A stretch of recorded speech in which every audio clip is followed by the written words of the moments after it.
Welcome to Tetris Dojo, your training ground to master Tetris. We have many challenging levels for each of the shapes. We have the shape rotation dojo, where you can master the wall kicks. We have a level editor to create your own stuff and challenge your friends. And finally, a two-player cooperative Tetris.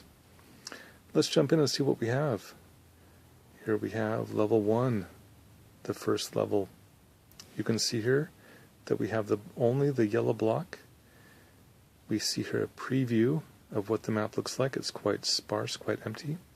To complete this level, you need 4 rows, 0 gems. There is no time elapse. The shape does not fall on its own. They just hover in the air. And this shows a history of my previous attempts at this level, how long the level took to complete, how many shapes I used. Let's give it a go.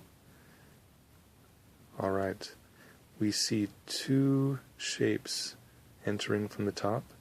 We see 2 sets of controls also.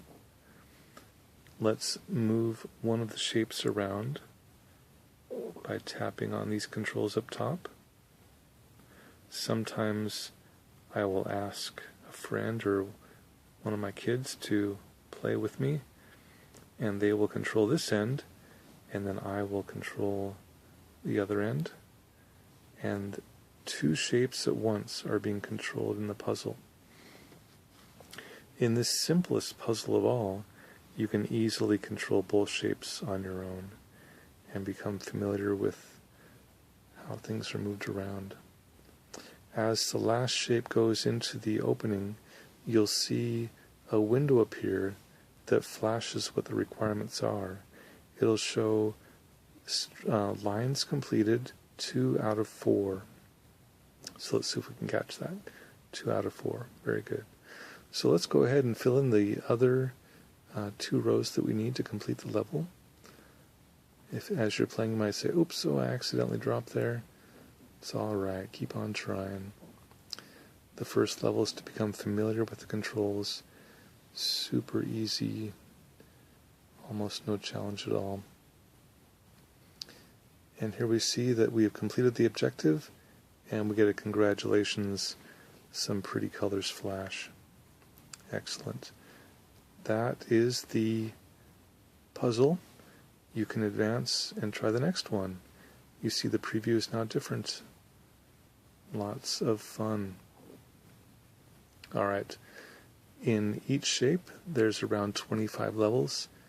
They go up in complexity. Here we see a maze that you have to navigate around. I found that it's almost necessary to have 2 people working together to complete this level. Lots of fun stuff, plenty of challenges. As you do these levels, you will become more familiar with each shape and the way they behave. Let's say you have some ideas that you want to try out on your own. You know what? I'm going to try out working with the L shape.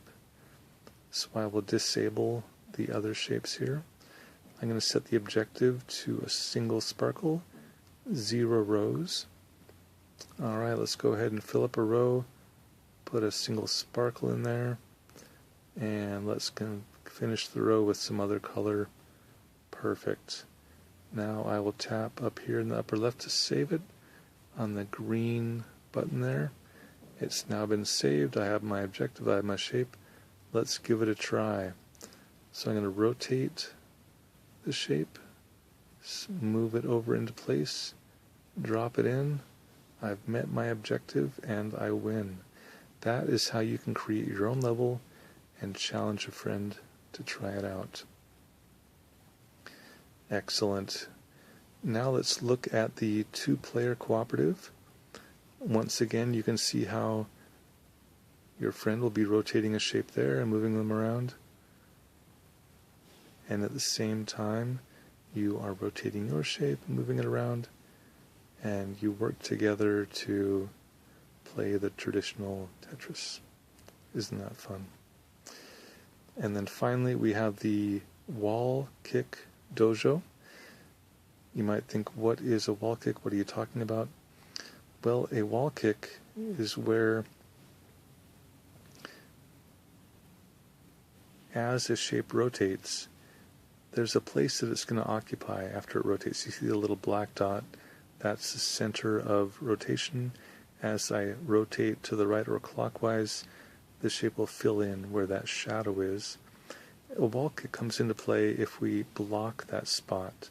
The wall kick tells it where it will go if it is going to be in that spot. See, it jumps down. Yes. So let's take a look at a rather unusual scenario. Yeah. In this scenario, you might say, oh my goodness, I have that large space. There's no way I can get to it. Well, actually there is. In this rather bizarre wall kick, you can rotate the shape to the right and see where it's going to go.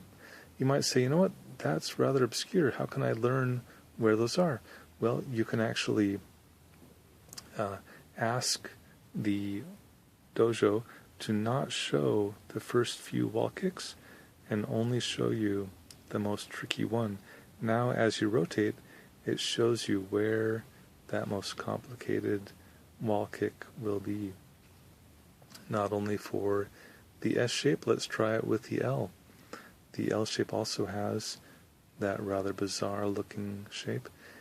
In order for that to happen, you'll need to block the previous 4 wall kicks. And we can do that just like this. And now it's been blocked. Now when I rotate to the right, it's going to jump down there. If you want to master Tetris, you need the Wall Kick Dojo. You need to do these puzzles so that you can get practice and become familiar with how they are. That's it. This is Tetris Dojo. This is your key to mastering each of the Tetris pieces one by one. Give it a try and let me know what you think.